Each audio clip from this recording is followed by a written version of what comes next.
Hello guys, watch this video to the end. I guarantee you're going to learn something very important about the African economy. Now for our next story, we talk about Africa's economy. Some of the world's fastest growing economies today are from Africa. The resource-rich continent accounts for around 1/5 of the Earth's area.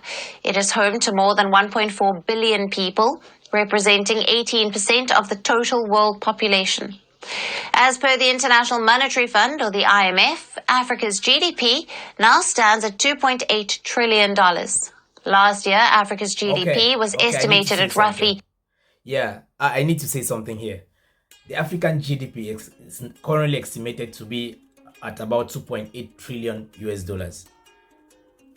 In comparison to Japan, which has about 11 times less than the population of Africa, Japan alone has a GDP of about 4.1 trillion US dollars.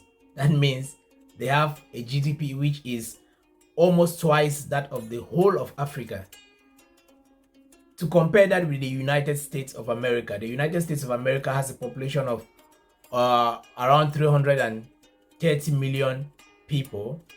That is maybe about four times less than that of Africa, but has a GDP of over 28 trillion US dollars.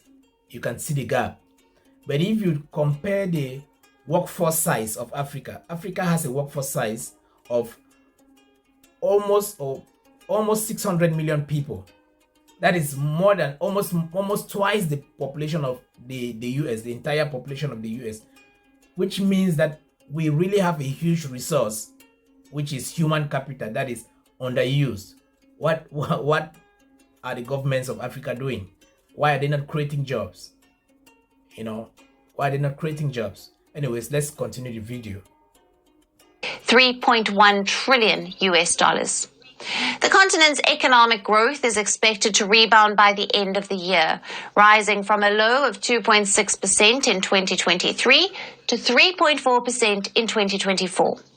But Africa's economic growth story is not shared equally by all of its 54 nations. Only 5 countries from the continent contribute nearly half of Africa's total GDP. Now, these nations are called Africa's Big Five economies. They are South Africa, Egypt, Algeria, Nigeria, and Ethiopia.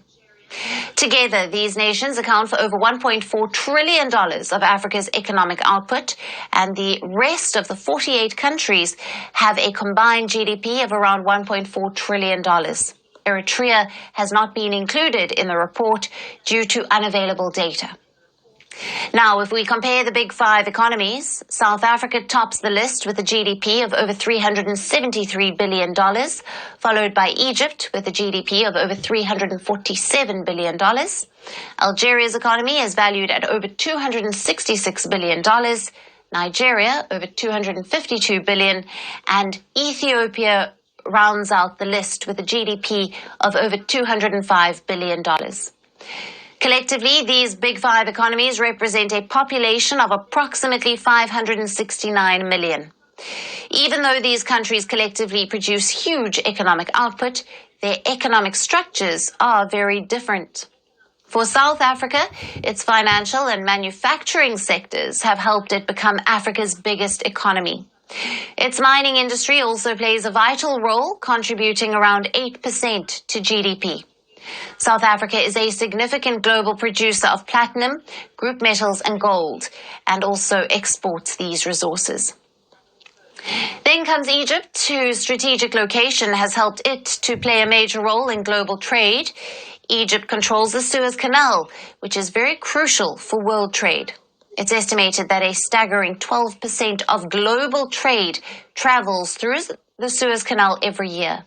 Now, Egypt charges fees from ships passing through the canal, which generates huge revenue for the nation. Additionally, Egypt is also a tourism hotspot. Its historical pyramids attract a lot of tourists each year and contributing significantly to the economy. Moving on to Algeria, the North African nation is... Okay, so I need to say something about the classification in Africa. So if you look at the Big Fives of the economies in Africa, you notice that the top two, South Africa and Egypt, are leveraging something different from mineral resources. South Africa has really developed its finance industry and even the tourism. Egypt doing the same, which means that somehow the resource curse is still a very big problem, because even among the best economies in Africa right now, the top among the best are those that have actually tried to diversify and move away from huge dependence on extraction. So I think that maybe if other economies can start developing other arms and reduce their reliance on natural resources, a lot of African economies are going to really do well in the coming decade. Okay, let's continue the video. Reliant on its natural gas exports, the country is one of the leading exporters of natural gas globally.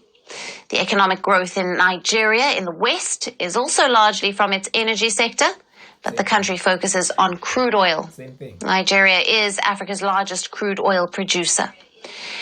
And lastly, Ethiopia's economic growth is driven by agricultural sector. Unlike the other big economies, Ethiopia is the world's fifth largest coffee exporter, even though the East African nation has Nice. So as you can see, the video has given us a very important information about the African economy, and if you want to enjoy a lot more of these stories about the African economy, please follow us on Afro Poiko.